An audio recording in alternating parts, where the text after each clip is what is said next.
Ready to go. Okay. Good morning, everybody, and welcome back.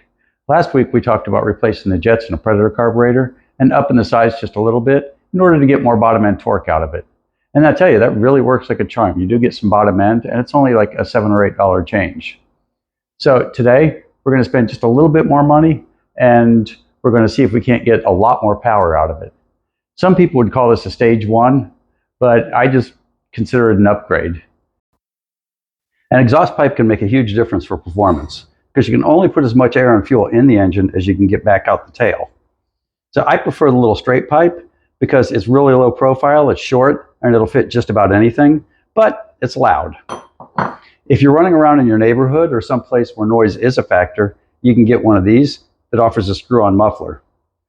Now with the muffler you can take it off and get the same performance you'd get from this one, but you've got the choice.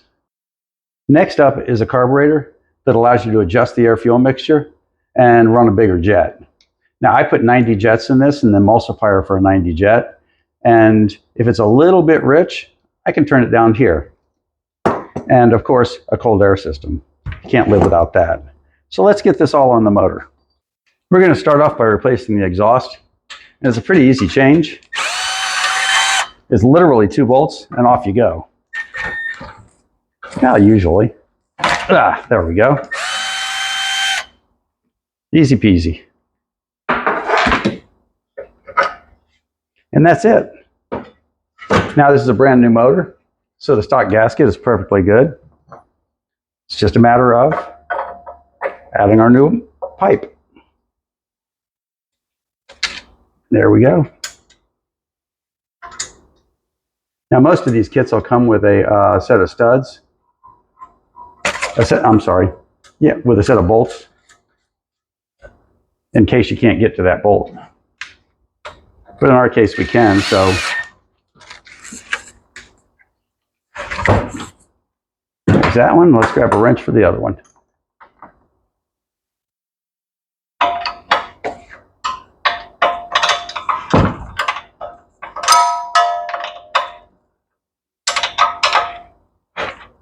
Now, if you're doing this to your engine at home, if you're running a brand new engine, do the break-in before you do the exhaust, because it'll drive your neighbors crazy running this thing for half hour, 45 minutes with an open exhaust pipe just sitting there.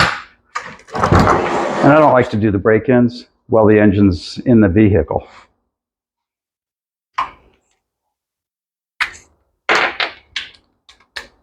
Okay, next up is a carburetor. Not quite as easy as the exhaust pipe, but it's still a pretty easy little change. Ease the airbox off.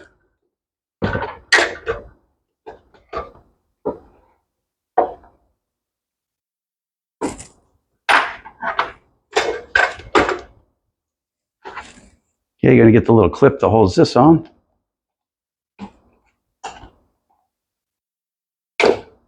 And that's just a fuel overflow. So do with it as you will. Now I'll pull the fuel line off at the carburetor.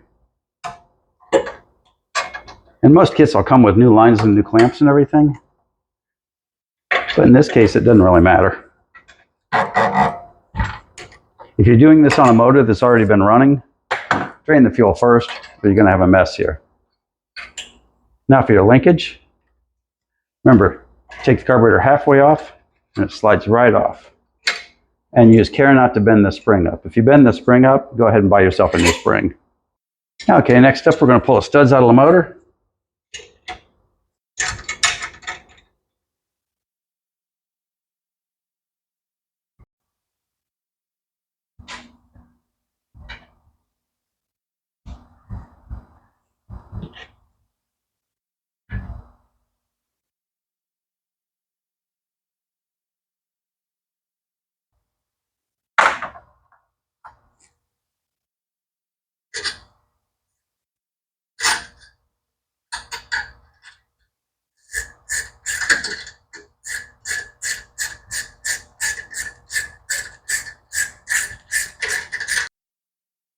Okay, now it's time for the carburetor. We'll put our back gasket on first. Then our backing plate.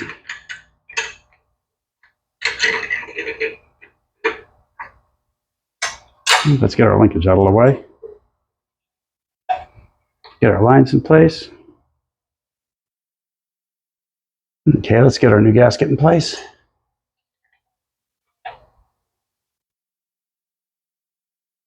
There we go. Now I'm going to put the carburetor on. Remember that the linkage is easier to put on when the carburetor is not all the way in place yet.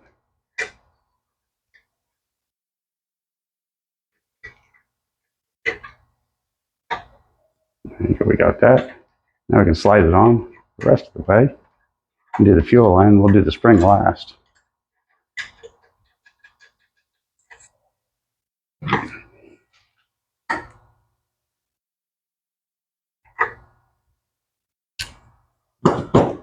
And there you have it.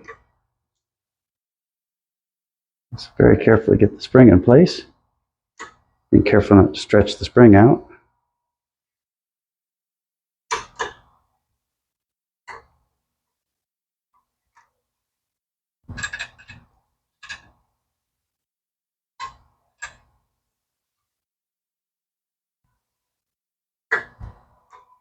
And there you have it. You have a new carburetor. An adjustable carburetor, the best kind. Okay, the only thing we've got left is our front gasket.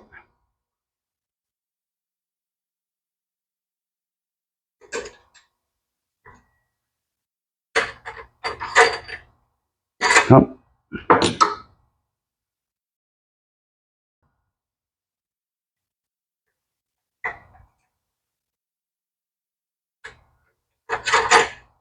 Our plate. And that's about it, boys and girls. We're almost there.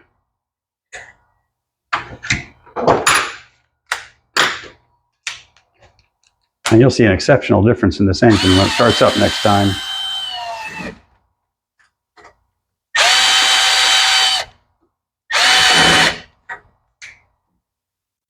Okay, everything looks good. Now we're going to take the little breather that came in the kit.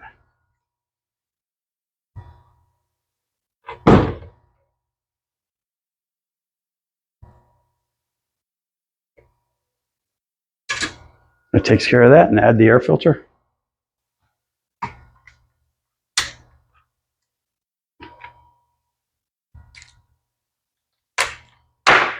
There's a lot of things that people call stage one.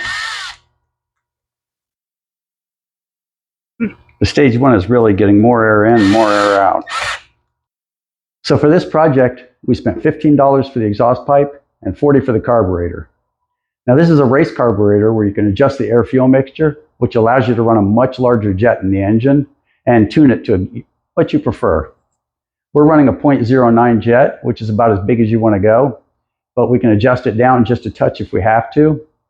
The factory jets range from 0.071 to 0.073. So 0.090 is a huge difference. It's a giant jet. But you're probably getting 15 or 20% more power out of this with just those few changes. Now, I know I've said this before, but I feel like I got to say it one more time. Don't remove the governor. The torque curve on this engine, it won't help you. It just won't help you to remove the governor.